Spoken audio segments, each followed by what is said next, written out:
How many times have you heard that women are bad drivers? Or perhaps, without even realizing it, you have assumed that when someone parks badly, the driver must be a woman. We have all heard these jokes, laughed at them, and maybe even made them ourselves. But what if I told you that these seemingly harmless jokes are actually part of a larger, more dangerous issue? Although making fun of women as bad drivers seems like innocent fun to most people, it is actually part of a sexist culture that normalizes gender bias. When we repeat these stereotypes, we reinforce the idea that women don't belong on the road. And worse, we overlook the real problem. The system was never designed for them. Women are 47% more likely to be seriously injured and 17% more likely to die in car crashes. Not because they are bad drivers, but because cars were never designed for women. And you've heard it right. The vehicle you trust with your life was never tested for your body. Since the 1950s, crash test dummies have been based on the average male body, a 5 feet 9, 70-kilogram man. The first female crash test dummy was not even introduced until 2011, and even today, it's mostly used in passenger seats, not the driver's seats.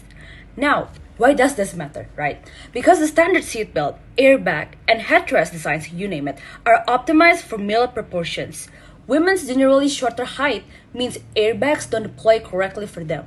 Their different spinal structure makes them more susceptible to whiplash injuries, and for pregnant women, the very seatbelt meant to protect them can actually harm their baby because it was never tested for pregnancy-specific needs.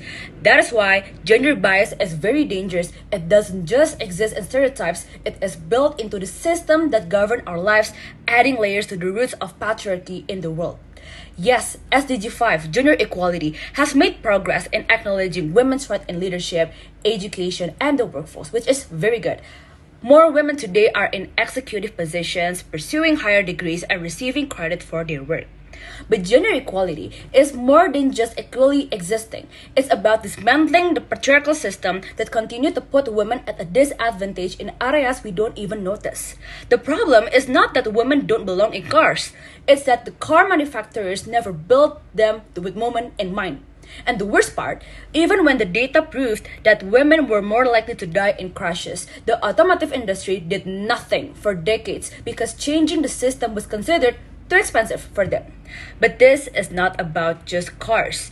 Gender bias is everywhere. If you don't address it, the same problem will repeating itself in AI, medicine, urban planning, and future technologies. Gender bias is as deadly as a disease.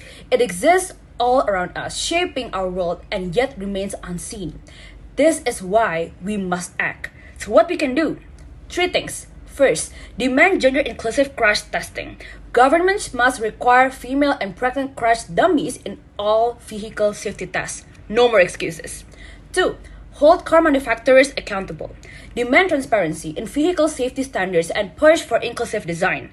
If companies don't adapt, then stop buying for them. Money speaks louder than words. And last but not least, change the narrative. Stop normalizing sexist jokes that reinforce stereotypes. The idea that women are bad drivers is not just a myth, it's a tool that the system used to justify its negligence. When we laugh at these jokes, we ignore the real issue. The system is designed in a way that puts women's lives at risk. Finally, what can we do as a society, right?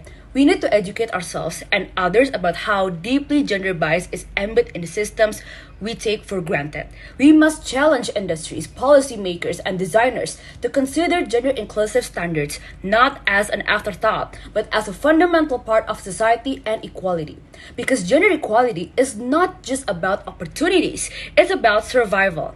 If we can put a man on the moon, why can't we design a car that protects women equally? The answer is simple. We can. We just need to demand it.